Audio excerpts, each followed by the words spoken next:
இந்த உலகம் என்பதே ஒரு நாடக மேடை. நாம் அனைவரும் வெறும் நடிகர்கள் மட்டுமே. இது ஷேக்ஸ்பியர் சொன்னது. உண்மையில் ஒரு நடிகனுக்கு தான் என்ன நடிக்கப் போகிறோம், என்ன வசனம் பேசணும், இதை பற்றின புரிதல் இருக்கும். ஆனால் நமக்கு அத்தகைய புரிதல் இருக்கா? நம்ம நடித்தோம் அப்படின்னா நம்மளை யாரும் நம்ப மாட்டாங்க. நடிக்காட்டி நம்ம வாழ்க்கையை நம்ம ஒழுங்காக வாழ முடியாது. நம்ம எல்லோருமே இந்த சிக்கலுக்குள்ளே சிக்கியிருக்கோம். உண்மையில் ஆன்மீகம்ங்கிறது உண்மையை உணர்வது, நாம் யார் என்பதை அறிந்து கொள்வது. அங்கே பொய், போலித்தனம், நடிப்பு இதெல்லாம் இருக்கக்கூடாது. ஆனால் ஆன்மீகத்தையும் வேஷமாக்கிட்டு நடிக்கிறவங்க நிறைய பேர் இருக்காங்க.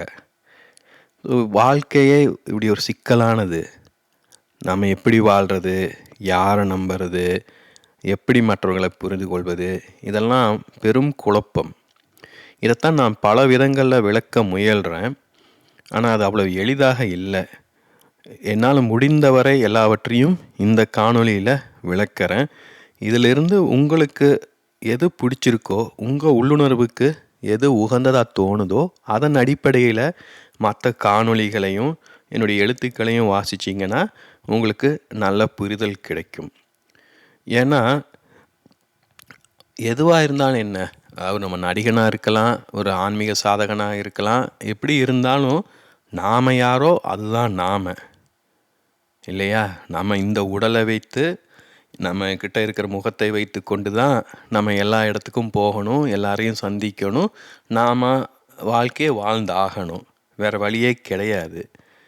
அப்போது எப்படி இதையெல்லாம் சமன் செய்வது, எப்படி இதையெல்லாம் கையாள்வது, எப்படி சரியாக வாழ்வது, அதை தான் நான் விளக்க முயல்கிறேன். என்னுடைய புரிதலில் நான் ஆன்மீகத்தை இரண்டு விதங்களில் நான் பார்க்குறேன். ஆன்மீகத்தை தத்துவம், உளவியல் இவற்றை வைத்து விளக்க முயல்கிறேன். ஏன்னா ஆன்மீகம்ங்கிறது ஒரு நிம்மதியான, நிறைவான மனநிலை, உணர்வு நிலை. அதை தரும் வழிமுறைகள் எல்லாமே ஆன்மீகமானவை.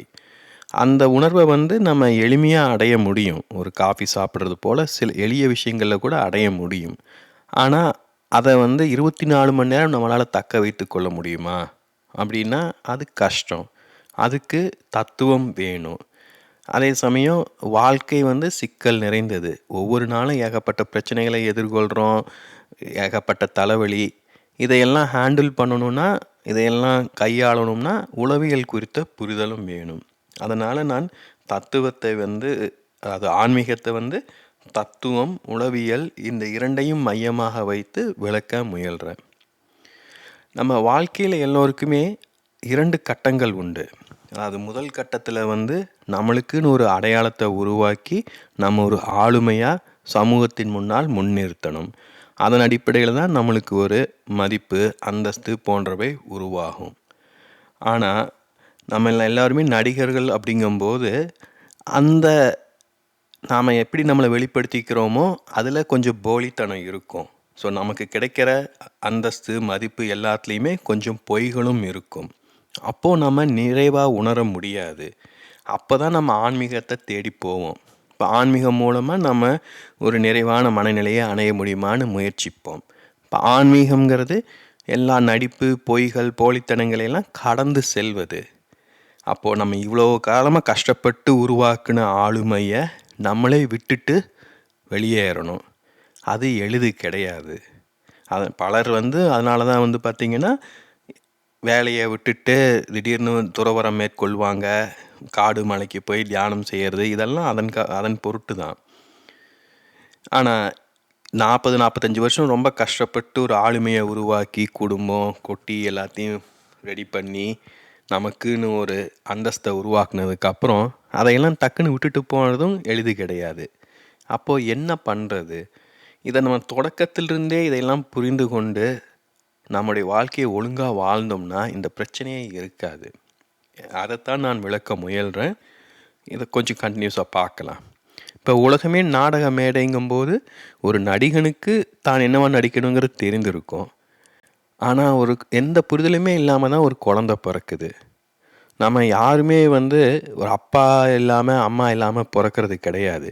எல்லோருமே ஒரு குடும்பத்தில் ஒரு உறுப்பினராக தான் நம்ம பிறக்கிறோம். ஒரு குடும்பம்ங்கிறது ஒரு சமூகத்தின் அங்கம். சமூகம்ங்கிறது ஒரு பண்பாட்டு சூழலில் உருவாகிறது. அப்போது ஒரு நாடகத்தில் ஒரு நடிகன் திடீர்னு தோன்றான் அப்படின்னா ஏதாவது ஒரு அதன் பின்னாடி ஏதோ ஒரு பர்பஸ் இருக்கணும் இல்லையா? ஒரு பர்பஸ் இல்லாமல் ஒரு நடிகன் வந்து ஒரு நாடகத்துக்குள்ளே நுழைய முடியாது. அப்போ இந்த உலகமே ஒரு நாடக மேடை அப்படிங்கும்போது நம்ம ஒரு நடிகராக ஒரு குழந்தையா இந்த உலகத்துக்குள்ளே என்டர் ஆகிறோம் அப்படின்னா நம்ம வாழ்க்கைக்கும் ஒரு பர்பஸ் இருக்கணும் இல்லையா? அது என்ன? அதை தெரிஞ்சுக்கிட்டால் நம்ம வாழ்க்கை சுலபமாக இருக்கும் இல்லையா? ஆனால் நம்ம அதை தெரிஞ்சிக்க முடியுதா? ஏன்னா நம்ம குழந்தையா பிறக்கும்போது நாம் யாருங்கிற புரிதல் நம்மளுக்கு இருக்காது. நம்ம அதை சுற்றி இருக்கிறவங்க என்ன சொல்கிறாங்க, அவங்க நம்மளை எப்படி நடத்துகிறாங்கங்கிற அடிப்படையில் தான் நம்ம புரிந்து கொள்வோம். அது தவிர நம்ம ஒரு பண்பாட்டு சூழலில் பிறக்கிறோம். அந்த பண்பாட்டு சூழலில் மற்ற எல்லோருமே நடித்து கொண்டிருக்கிறார்கள். அப்பா, அம்மா, அண்ணன், தம்பி, தங்கச்சி, அக்கா எல்லோருமே அந்தந்த கேரக்டர் நடிச்சுக்கிட்டு இருக்காங்க. அப்போது அவங்ககிட்ட நம்ம என்ன கற்றுக்க முடியும், என்ன புரிந்து கொள்ள முடியும்? ஆனால் குழந்தைக்கு இதையெல்லாம் புரிந்து கொள்ள முடியும் அறிவுத்திறன் முதல்ல இருக்காது. குழந்தை முதல்ல அது வளர்ந்து தன்னைத்தானே காப்பாற்றி கொள்ளணும். ஏன்னா மனித குழந்தை பார்த்திங்கன்னா மிருகங்களை காட்டிலும் மிகவும் நோய்மையானது.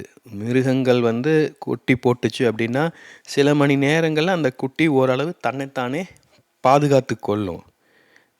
ஆனால் மனித குழந்தை வந்து அது சாத்தியம் கிடையாது. மனித குழந்தை ஒரு முழுவதும் பக்குவம் அடையாமல் தான் பிறக்குது, உடல் அளவுலேயும் மனதளவுலேயும்.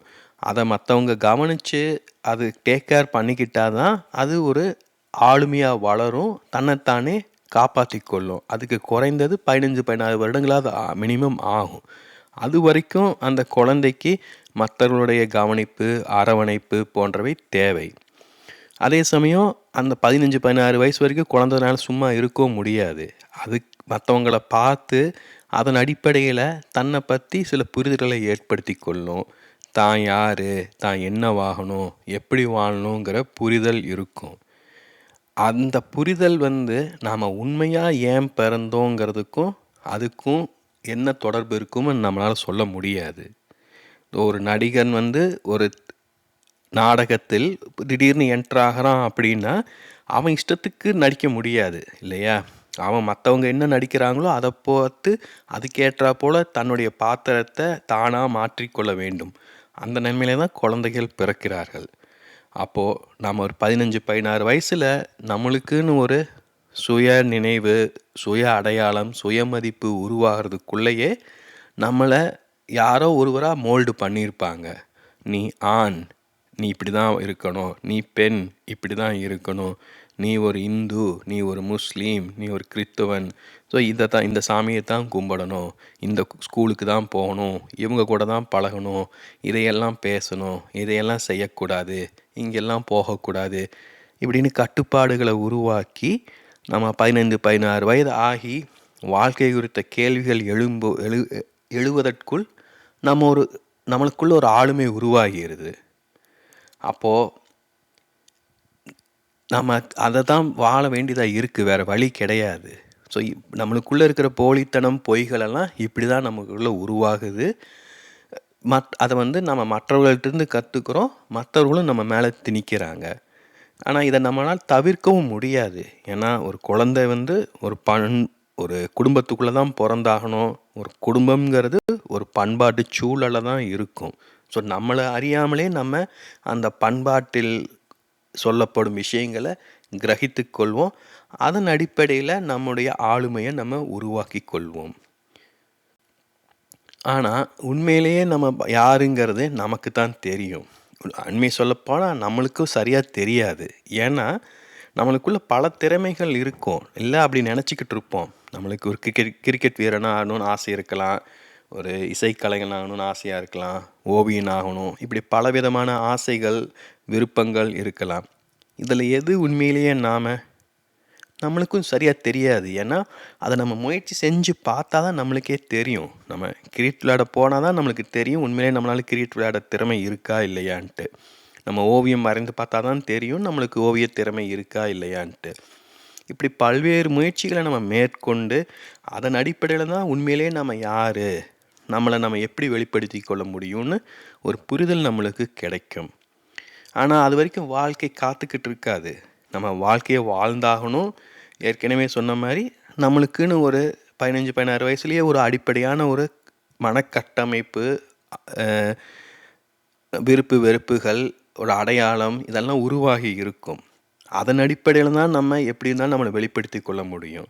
இப்போ ஒரு உதாரணம் சொல்லணுன்னா, ஒரு டாக்டர் வீட்டில் ஒரு டாக்டர்களுக்கு குழந்தையா பிறந்த ஒருத்தன் திடீர்னு ஓவியன் ஆகணும் இல்லை நடிகன் ஆகணும்னா விடுவாங்களா?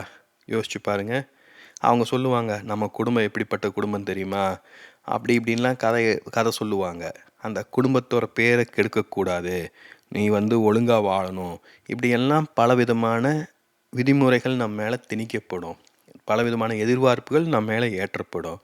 ஸோ நம்ம பலருக்கும் நம்ம உண்மையிலே யார், நம்முடைய திறமைகள் என்ன, யாராக நம்மளை நம்ம வெளிப்படுத்திக்கலாங்கிற புரிதலும் இருக்காது, அதற்கான வாய்ப்புகளும் கிடைக்காது. ஸோ எதையோ செஞ்சுக்கிட்டு சமாளிச்சுட்டு வாழ்ந்துக்கிட்டு இருக்கோம். இதுதான் நம்முடைய பிரச்சனைகள் பலவற்றுக்கும் காரணம். இப்போது இந்த பிரச்சனைகளை களையிறதுக்கு தான் ஆன்மீகம்னு சொல்கிறோம். ஆன்மீகம் போது ஏற்கனவே சொன்ன மாதிரி அங்கே பொய், போலித்தனம், நடிப்பு இதெல்லாம் இருக்கக்கூடாது. ஆனால் சமூகத்தில் நம்ம நடித்தாகணும். அப்படி என்ன பண்ணுறது? இந்த சிக்கலில் தான் எல்லோருமே மாட்டிக்கிட்டு இருக்கோம். இதை ரெண்டையும் எப்படி கையாளுங்கிறத நான் விளக்க முயல்கிறேன். நாம் யாருங்கிற புரிதல் நமக்குள்ளே இருக்கும். ஆனால் நம்மளை முழுமையாக நம்ம எப்போவுமே வெளிப்படுத்தி கொள்ள முடியாது. சமூகம் எதை ஏற்றுக்கொள்ளுதோ, எதை அங்கீகரிக்குதோ அதை மட்டும்தான் நம்ம வெளிப்படுத்துவோம். மற்றதையெல்லாம் நம்ம உள்ளுக்குள்ளே புதைச்சி வச்சுக்குவோம். இதை தவிர உளவியல் ரீதியாகவும் பல காரணங்கள் இருக்கும். அதாவது இப்போ நம்மளுக்கு பாட்டு பாடணும்னு ஆசை இருக்குது, ஆனால் மனசுக்குள்ளே ஒரு தயக்கம் இருக்குதுன்னு வைங்களேன். அதுக்கு ஒரு உளவியல் ரீதியான காரணம் இருக்குது. ஏன்னா நம்ம போய் பாடி கேவலமாக பாடினோம்னு வச்சுக்கோங்க, எல்லாம் சிரித்தாங்கன்னா, அசிங்கப்படுத்தினாங்கன்னா ரொம்ப கஷ்டம். அதனால் நமக்குள்ளே இருக்கிற தயக்கம்ங்கிறது நம்ம உண்மையிலேயே நம்மளை பாதுகாக்கிறதுக்காக தான் உருவாகி இருக்குது. அந்த தயக்கத்தை நம்ம கடக்கணும் அப்படின்னா நம்ம உண்மையிலே நிறைய பாட்டு பாடி ப்ராக்டிஸ் பண்ணி அப்புறமா அந்த தடையை கடந்து நம்ம வெளியில் வருவோம். ஒரு உதாரணம் எடுத்துக்கிட்டோன்னா, இப்போது நான் என்ன வெளிப்படுத்தி கொள்வது 45 வருஷங்களுக்கு அப்புறம் இந்த காணொலிகளெல்லாம் உருவாக்கிக்கிட்டு இருக்கேன். எனக்குள்ளே நிறைய தயக்கங்கள் இருந்தது. நிறைய பேர் சொன்னாங்க, நீங்கள் எழுதுங்க, நீங்கள் பேசுங்க, ஏன் தயங்குறீங்க, உங்களுக்கு நிறைய ஞானம் இருக்குது, அறிவு இருக்குன்னு சொல்லியிருக்காங்க. ஆனால் மனசுக்குள்ளே ஏதோ ஒரு கூச்சம், தயக்கம், இதெல்லாம் எப்படி சொல்கிறது, புரிந்து கொள்வார்களா, எப்படி எடுத்துக்குவாங்க, என் குரல் எப்படி இருக்குது, அப்படிலாம் ஏகப்பட்ட கேள்விகள் இருந்தது. கொஞ்சம் கொஞ்சமாக நான் என்னை வெளிப்படுத்தி அந்த தயக்கங்களை கடந்து வந்துக்கிட்டு இருக்கேன். இதையெல்லாம் உளவியல் ரீதியாக என்ன சொல்லுவாங்கன்னா, டிஃபென்ஸ் மெக்கானிசம்னு சொல்லுவாங்க. தமிழில் சொல்லணுன்னா தற்காப்பு கவசங்கள்னு சொல்லலாம். அதாவது இந்த தயக்கங்கள், தடைகள் இதெல்லாம் நமக்குள்ளே இருக்கிறது. அதுக்கெல்லாம் உளவியல் ரீதியான காரணம் இருக்குது. ஏன்னா முன்னமே சொன்ன மாதிரி நம்ம தவறாக நம்மளை வெளிப்படுத்திக்கிட்டோம் அப்படின்னா மற்றவங்க நம்மளை பார்த்து சிரிக்கலாம், கேவலப்படுத்தலாம், அசிங்கப்படுத்தலாம். அதன் பிறகு நம்ம நிம்மதியாக இருக்க முடியாது. ஆனால் அந்த தயக்கம் இது போன்ற விஷயங்கள் எல்லாமே உண்மையில் நம்மளுக்கு தேவை. ஸோ நம்ம அதையும் புரிந்து கொள்ளணும். இப்போ இது 3 விதமான சிக்கல்கள் இருக்குது, புரியுது இல்லையா? நமக்குள்ளேயே இருக்கிற சில தயக்கங்கள், தடைகள் அது ஒன்று. வெளியில் நம்மேல் இருக்கும் எதிர்பார்ப்புகள் அது ஒன்று. 3வது ஒரு நிம்மதியான, நிறைவான, ஆன்மீகமான உணர்வை அடையும் விளைவு. இது 3 நம்மளை 3 திசைகளில் இழுக்குது. இதையெல்லாம் சமாளித்து நம்ம மீண்டு வரணும். அதை நம்ம தான் செஞ்சு ஆகணும். நம்ம எல்லோருமே பார்த்திங்கன்னா நம்மளை ஒரு குறிப்பிட்ட விதத்தில் தான் வெளிப்படுத்தி கொள்ள முடியும். முன்னரே சொன்ன மாதிரி சமூகம் எதை ஏற்றுக்கொள்ளுதோ, எப்படி அங்கீகரிக்குதோ அதன்படி தான் நம்மளை வெளிப்படுத்தி கொள்ள விரும்புவோம். ஏன்னா சமூகம் ஏற்றுக்கொள்ளாததை செஞ்சோம் அப்படின்னா சமூகம் நம்மளை புறக்கணித்திரும். நம்மளுக்குன்னு ஒரு மதிப்பு கிடைக்காது, அந்தஸ்து கிடைக்காது. அது வந்து ரொம்ப சிக்கலானது. ஏன்னா மனிதன் வந்து ஒரு சமூக பிராணி. சமூகத்தின் துணை இல்லாமல் வாழ முடியாது. இது வந்து பொருளாதாரம், அரசியல் போன்ற காரணங்களுக்கு மட்டுமல்ல, உளவியல் காரணங்களுக்காகவும் தான். உளவியல் ரீதியாக நம்மளுக்கு ஒரு அம்மா, அப்பா, நண்பர்கள், உறவுகள் போன்ற துணைகள் தேவைப்படுது. அப்போது என்ன பண்ணுறோன்னா, நம்மளுக்கு சமூகம் என்ன எதிர்பார்க்குதோ, மற்றவங்க என்ன விரும்புவாங்களோ அதை மட்டும் நம்ம வெளிப்படுத்தி கொண்டு மற்றதெல்லாம் உள்ளே புதைச்சிக்குவோம். நம்ம உள்ளே புதைச்சிக்கிறதெல்லாம் பெரும்பாலும் பார்த்திங்கன்னா காமம், கோபம், பொறாமை, குரோதம் போன்ற எதிர்மறை உணர்வுகளாக இருக்கும். ஏன்னா அதெல்லாம் மிருகத்தன்மையானவை, சமூகத்துக்கு எதிரானவை, நாகரிக மனிதனுக்கு அந்த எண்ணங்கள்லாம் இருக்கக்கூடாது அப்படிங்கிற மாதிரி நம்ம சமூகம் நம்மளுக்கு போதிச்சிருக்கு. அப்படி தான் சொல்லி கொடுக்கப்பட்டிருக்கு. ஏன்னா எல்லாருமே தங்களுக்குள்ளே இருக்கிற காமத்தை, கோபத்தை வெளிப்படுத்தினாங்க அப்படின்னா சமூகத்தில் ஒழுங்கு கெட்டுப்போகும், ஒரு சீர்கேடு உருவாகும். அதனால் யாருக்கும் அதுக்கான வாய்ப்பு கிடையாது. ஸோ நாம் என்ன பண்ணுறோன்னா, உள்ளுக்குள்ளே ஒரு மிருகமாக இருந்துக்கிட்டு வெளியில் ஒரு நாகரிக மனிதனை போல் நம்ம காட்டிக்கொள்ள வேண்டியதாக இருக்குது. வேறு வாய்ப்பே கிடையாது, வேறு வழி இல்லை. அது ஸோ இங்கே நடிப்பு வந்து பல விதங்களில் நம்மளுக்குள்ளே திணிக்கப்படுது. நம்மளாலும் அதை தவிர்க்க முடியாது. அப்போது ஒரு கட்டத்தில் வந்து அந்த நடிப்பு நம்மளுக்கே ஒரு சலிப்பை ஏற்படுத்தும். அது வந்து பொதுவாக மிட் லைஃப் கிரைசிஸ்னு சொல்லுவாங்க. ஏன்னா ஒரு மிட் லைஃபுங்கிறத வந்து ஒரு 35லிருந்து 60 வயசு 65 வயசு வரைக்கும் எடுத்துக்கலாம். அந்த மிட் லைஃபுங்கிறது மத்தியம வயது. அப்போ வந்து நம்ம பெரும்பாலும் வந்து பார்த்திங்கன்னா நம்மளுக்கு ஒரு ஆளுமை திறன் இருக்கும், சமூகத்தில் நம்மளுக்குன்னு ஒரு அடையாளம், அந்தஸ்து உருவாகி இருக்கும். நாம் இன்னார்னு ஒரு தெளிவாக நம்மளை முன்வைத்து கொள்ள முடியும். நம்மளுக்கு ஒரு குடும்பம் இருக்கும், குழந்தை இருக்கும், ஒரு வேலை இருக்கும், நம்மளுக்கு தேவையான அடிப்படை வசதிகள் எல்லாமே ஏற்பட்டிருக்கும். அப்போ தான் நம்மளுக்கு நம்முடைய போலித்தனத்தின் உச்சம் நம்மளுக்கு புரிய வரும். ஏன் இப்படி வாழணும் அப்படிங்கிற ஒரு கேள்வி எழும். இதுவும் வந்து ஒரு உளவியல் ரீதியான கேள்வி. இது எளிதில் தவிர்க்க முடியாது. பலரும் பார்த்திங்கன்னா இந்த சமயத்தில் வந்து வேறு எதையாவது புதுசாக செய்ய முயல்வாங்க. வேலையை விட்டுட்டு விவசாயம் செய்ய போகிறது, நடிகர் வந்து கட்சி தொடங்குறது, இப்படியெல்லாம் செய்வாங்க. ஏன்னா எதையாவது செஞ்சு உண்மையாக தங்களை வெளிப்படுத்தி கொள்ளணுங்கிற விளைவு ஏற்படும். பலருக்கும் ஆன்மீகத்தில் ஈடுபாடு ஏற்படுவது இந்த காரணத்தினால தான். ஆனால் எப்படி நம்ம அதை வெளிப்படுத்திக்க முடியும்? உள்ள மிருகமாக இருக்கும், வெளியில் வந்து மனிதனாக இருக்கும். அதுவே ஒரு போலித்தனம் இல்லையா? அப்படி என்ன பண்ணுறது? இப்போ அதுக்கு தான் வந்து பலவித உளவியல் வழிமுறைகள் இருக்குது, தத்துவம், இது போன்ற புரிதல்கள் தேவை. உண்மையிலேயே இந்த சிக்கல் வந்து நம்ம எல்லோருக்குள்ளேயுமே இருக்குது. நம்ம பார்த்திங்கன்னா வேலை செஞ்சாகணும், வாழ்க்கையை வாழ்ந்தாகணும். முழு நேரத்தையும் நம்ம ஆன்மீகத்துக்காக அர்ப்பணிக்கவும் முடியாது. எல்லாருனாலையும் காட்டுக்கு போய் தியானம் செய்ய முடியாது, ஒரு மடத்தில் போய் துறவரம் மேற்கொள்ள முடியாது. ஸோ நம்ம வேலை செய்ய வேண்டியதாக இருக்குது. அப்போது சமூகத்தில் நம்ம ஒரு விதத்தில் நம்மளை வெளிப்படுத்தி கொள்ள வேண்டியதாக இருக்குது. அதே சமயம் நம்ம உண்மையாகவும் இருக்க வேண்டியதாக இருக்குது.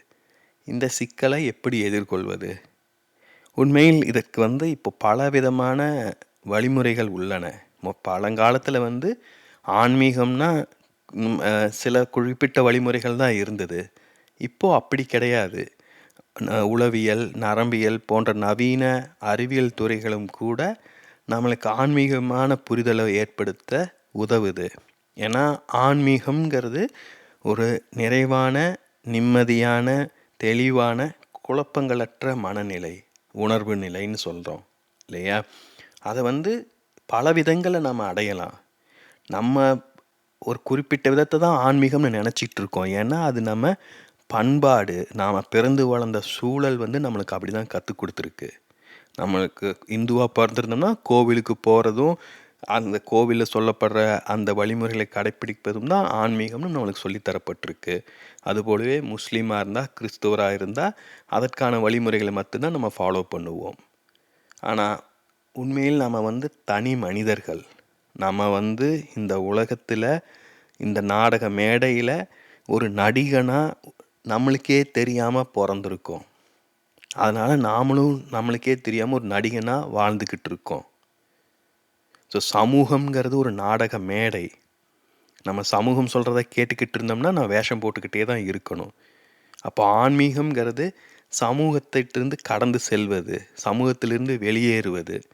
அதன் அடிப்படையில் தான் அந்த துறவரம் இதெல்லாம் இருந்தது கடந்த காலத்தில். இப்போ நம்மளுக்கு அது தேவை கிடையாது.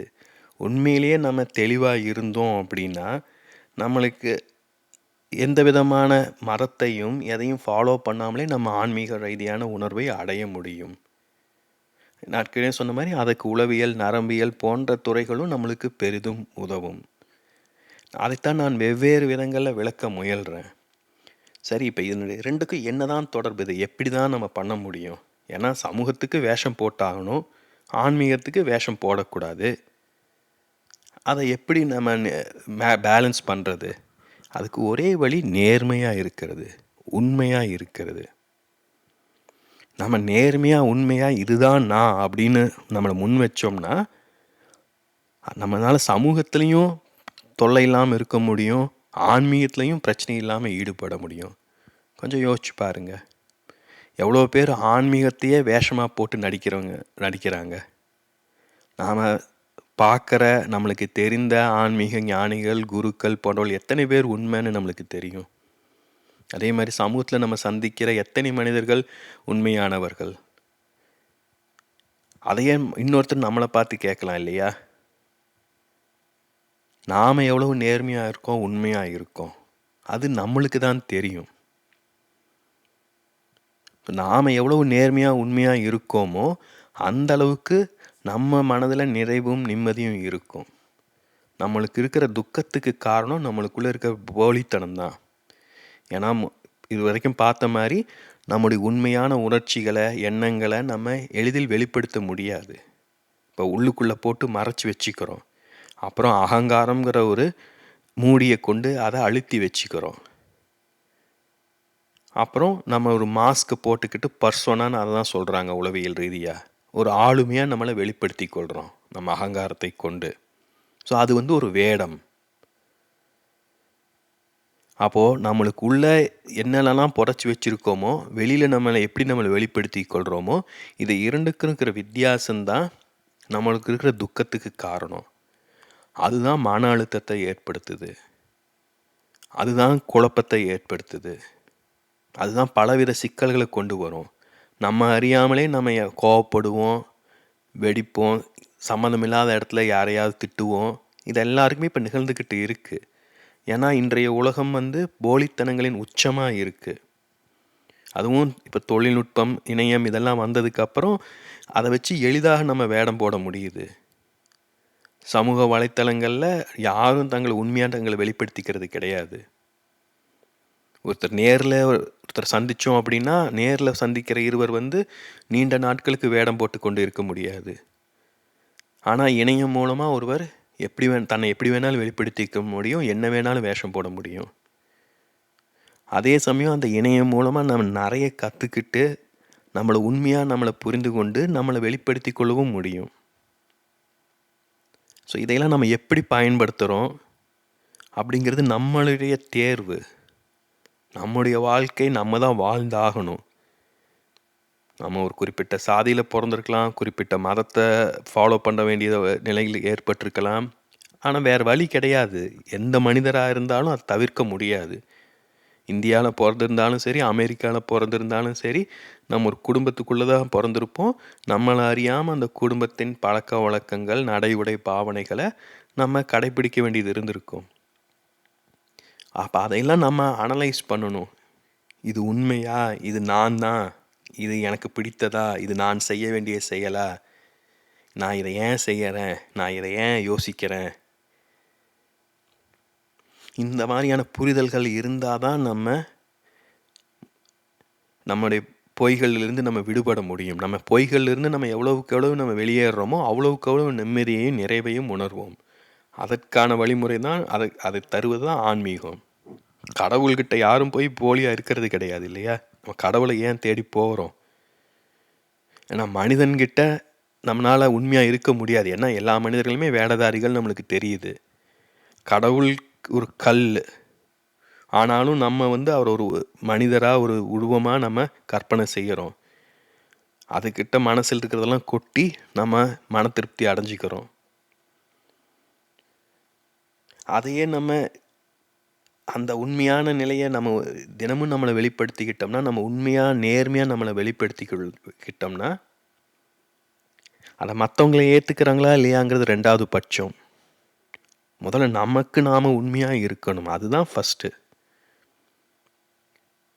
உண்மையாக இருக்கிறவனை எல்லோருமே விரும்புவார்கள். ஏன்னா இன்றைக்கி உண்மையான மனிதர்களை தேடி கண்டுபிடிக்கிறது ரொம்ப சிரமமாக இருக்குது.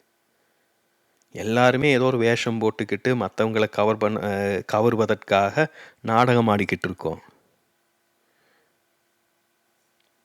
நாம் எவ்வளவுக்கு எவ்வளோ உண்மையாக இருக்கோமோ அந்த அளவுக்கு மற்றவர்கள் நம்மளை விரும்புவார்கள். அது மெல்ல தான் நடக்கும், உடனே நடக்காது. ஏன்னா எல்லோருக்குமே மற்றவங்களை குறித்து ஒரு சந்தேகம் இருக்குது. நம்மளுடைய கற்பனைகளை மற்றவர்கள் மேலே ஏற்றி விடுகிறோம். அதை தான் ப்ரொஜெக்ஷன்னு சொல்லியிருக்க உளவியலில் சொல்கிறாங்க. இப்போ இதையெல்லாம் நம்ம ஒரே நேரடியாக ஒரு நேர்கோடு மாதிரி நம்ம புரிந்து கொள்ள முடியாது. வாழ்க்கை என்பது பிறப்பிலிருந்து இறப்பை நோக்கி செல்லும் ஒரு பயணம் என்றாலும் அது ஒரு நேர்கோட்டில் செல்வதல்ல. அது வளைந்து நெளிந்து முன்னுக்கும் முரணா, ஒரு இடத்துல வேகமாக இன்னொரு இடத்துல மெதுவாக, இப்படி பல விதமாக அது நிகழும்.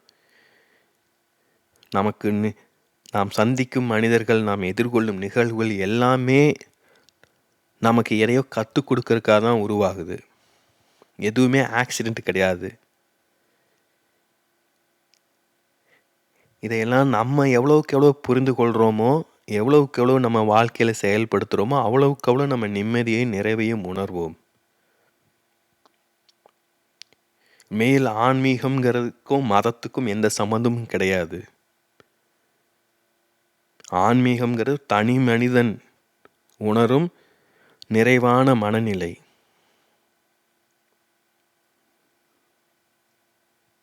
அது எந்தவித புறப்பொருட்களும் தேவை கிடையாது. அது ஒரு மனநிலை, நாமளே உருவாக்கி கொள்ள முடியும். அதுக்கு பலவிதமான வழிமுறைகள் என்னென்ன, ஆனால் நம்ம அதை புரிந்து கொள்ளணும். ஏன்னா நம்ம பிரச்சனை என்னன்னா, நம்ம சின்ன வயசுலேருந்து சொல்லி கொடுத்ததையெல்லாம் அப்படியே உண்மைன்னு நம்பிக்கிட்டு இருக்கோம். ஏன்னா நம்மளுக்கு தெரியாது அதை எப்படி கைவிடுறதுன்னு நம்மளுக்கு தெரியறதில்லை, என்ன நடக்கும்னு தெரியறது கிடையாது இல்லையா. நம்ம ஒரு இந்துவாக பிறந்திருக்கோம், இந்துவாக வளர்ந்துருக்கோம்னா நம்மளுக்கு தெரிஞ்சது அந்த வாழ்க்கை முறை தான். வேறு விதமான வாழ்க்கை முறைகள் நம்மளுக்கு தெரியலை, யாரும் கற்றுத்தரலை, அந்த மாதிரியான சூழலை நம்ம வாழலை. ஆனால் இப்போ காலம் வேற. இப்போ இணையம் மூலமாக நம்மளுக்கு பல விதமான பண்பாட்டு முறைகள், வாழ்க்கை முறைகளை நம்ம அறிந்து கொள்ளலாம். அதன்படி நம்ம வாழ்க்கையில் அவற்றை அமல்படுத்தணும்னா நம்ம வாழ்க்கையில் நமக்கு தேவையான மாற்றங்களை நாமே உருவாக்கலாம். ஆனால் நாம் என்ன செய்கிறோன்னா, நமக்குள்ள துக்கம் கூடும்போது அந்த துக்கத்தை எப்படியாவது போக்குனா போதுன்னு எதையாவது செய்கிறோம். எதையாவது செஞ்சு திருப்பி திருப்பி சிக்கல்களுக்குள்ள மாட்டிக்கிட்டே இருக்கோம். அதனால தான் இவ்வளோ பாரம்பரியமான ஒரு மரபில் பிறந்தும் நாம் சரியாக வாழ தெரியாமல் திணறிட்டு இருக்கோம். ஏன்னா நம்ம புதுவிதமான வழிமுறைகள் எதையும் நம்மளுக்கு கற்றுக்கிறது இல்லை. துரதிர்ஷ்டவசமாக இவற்றில் பலவும் தமிழில் கிடைப்பதில்லை.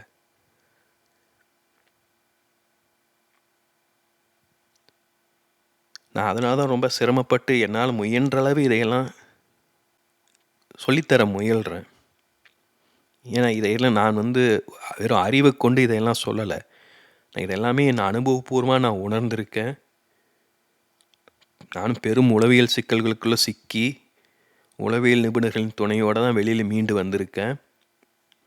அதே சமயம் நான் 25 வருடங்களுக்கு மேலாக தியானம் செய்து வருகிறேன். நீண்ட காலமாக ஆன்மீகத்தில் ஈடுபட்டு வருகிறேன். என்னுடைய சிறு வயது ஆசையே ஒரு துறவியாக ஆகிறது தான். அதன் அடிப்படையில் தான் நான் சமூகத்திலோடு இருந்து குடும்பத்தை பார்த்துக்கிட்டு வேலை செஞ்சுட்டு வாழ்ந்துட்டு வந்தாலும் நான் என்னுடைய வாழ்க்கை முறையை ஒரு துறவியை போல தான் நான் வாழ்ந்துட்டு வந்துட்டு இருந்தேன். அதுவும் போலித்தனம்னு எனக்கு புரிஞ்சிருச்சு. ஏன்னா நான் துறவினா எப்படி இருக்கணுங்கிறது சின்ன குழந்தைல எனக்கு எப்படி தெரியுமோ அதன் அடிப்படையில் தான் நான் புரிந்து கொண்டு இருந்தேன். எல்லோருமே இந்த சிக்கலுக்குள்ளே மாட்டிக்கிட்டு இருக்கோம். நாம் எல்லோருமே தனி மனிதர்கள். யாருமே முட்டாள்கள் கிடையாது, யாருமே மகான்கள் கிடையாது, யாருமே அதீதமான புத்திசாலிகள் கிடையாது. எல்லோருமே எளிய மனிதர்கள். நம்ம எல்லோருமே ஒரு கண்ணியமான வாழ்க்கையை வாழ முயற்சிக்கிறோம். ஆனால் அது அவ்வளோ எளிதாக இல்லை. அதுக்கு தான் பலரும் கற்றுக் கொடுக்குறாங்க, நிறைய நம்மளும் கற்றுக்கிறோம். ஆனாலும் அவ்வளோ ஈஸியாக இல்லையே. ஏன்? ஏன்னா நான் சொன்ன மாதிரி இதை வெவ்வேறு கோணங்களில் நம்ம அணுகணும். அதாவது என்னை பொறுத்த வரைக்கும் நம்ம புதுசாக கற்றுக்கிறத காட்டிலும் நம்ம ஏற்கனவே கற்றுக்கொண்டவற்றை நம்ம மறக்க தெரிஞ்சுக்கணும். ஏன்னா நம்ம கற்றுக்கிட்ட பல விஷயங்கள் இன்றைய வாழ்க்கை முறைக்கு ஒவ்வாதவை, பலவும் பொய்கள். அவற்றை நம்ம பிடிச்சிக்கிட்டு இருந்தோம்னா நம்ம அப்படியே ஒரு போலியாக பொய்யாக தான் வாழ்ந்துக்கிட்டு இருப்போம். இன்னும் எவ்வளோ காலம் வாழ போகிறோம்? மாற்றம் என்பது தனி மனிதரிடமிருந்து தொடங்கணும். அது நம்மகிட்ட இருந்து தொடங்கணும். நம்ம மாறணும்னா நம்ம வாழ்க்கை மாறும். நம்மளை சுற்றி இருக்கிறவங்க அதை கவனிப்பாங்க, அவங்க வாழ்க்கை மாறும். இப்படி தான் மாற்றங்கள் உருவாகும்.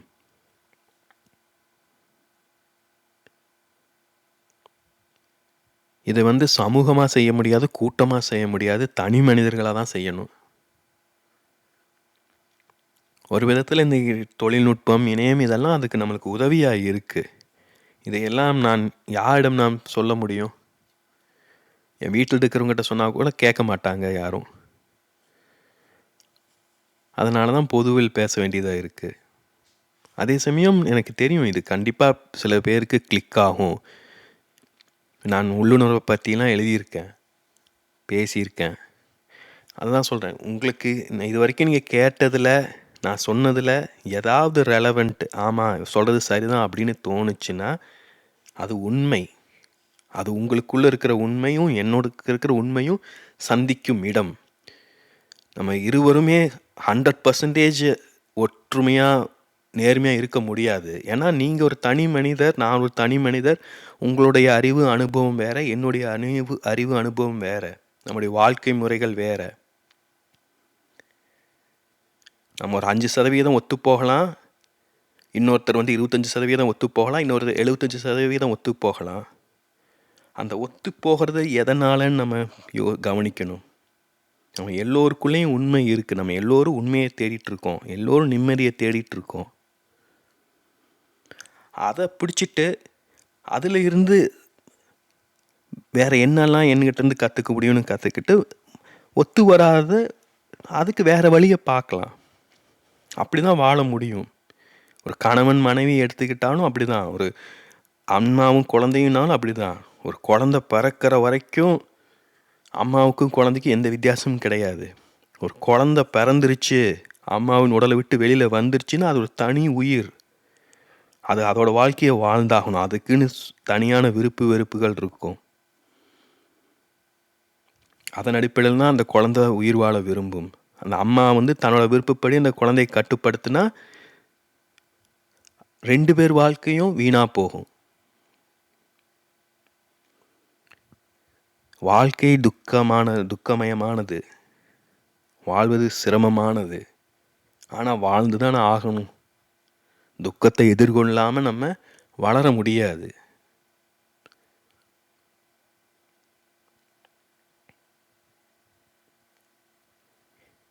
இதை புரிந்து கொள்வது, செயல்படுத்துவதும் நம்மளுடைய விருப்பத்தை பொறுத்தது, நம்மளுடைய ஆர்வம், ஈடுபாடு போன்றவற்றை பொறுத்தது. முன்னவே சொன்ன மாதிரி என்னால் இயன்ற அளவு எல்லாத்தையும் தொகுத்து இதில் விளக்கியிருக்கேன். அதாவது வாழ்க்கையில் 2 கட்டங்கள் இருக்குது. நம்மளை ஒரு ஆளுமையாக வெளிப்படுத்தி கொள்ளணும் முதல் கட்டத்தில். அதன் மூலம் நமக்குன்னு ஒரு சமூகத்தில் ஒரு அந்தஸ்தும் மதிப்பையும் உருவாக்கி கொள்ளணும். 2ஆம் கட்டத்தில் அதில் எதெல்லாம் பொய் போலிங்கிறத கண்டு பார்த்து அதையெல்லாம் விட்டு விலகணும் கொஞ்சம் கொஞ்சமாக. இதுதான் சரியான ஒரு வாழ்க்கை முறை. அதே சமயம் நம்ம அது வரைக்கும் காத்துட்டு இருக்கவும் தேவையில்லை. நம்மளுக்கு எந்த வயசாக இருந்தாலும் சரி, நம்ம நேர்மையாக உண்மையாக வாழ தொடங்கணும் அப்படின்னா, அது சமூகமாக இருந்தாலும் சரி, ஆன்மீகமாக இருந்தாலும் சரி, அரசியல் கட்சியாக இருந்தாலும் சரி, நம்மளால் உண்மையாக இருந்தோம்னா நம்ம வாழ்க்கையில் எந்த குழப்பமும் இருக்காது. நம்ம மனசு தெளிவாக இருக்கும். நம்ம நிம்மதியாக நிறைவாக நம்மளால் வாழ முடியும். நம் வாழ்க்கை நம் தேர்வு, நம் வாழ்க்கை நம் பொறுப்பு.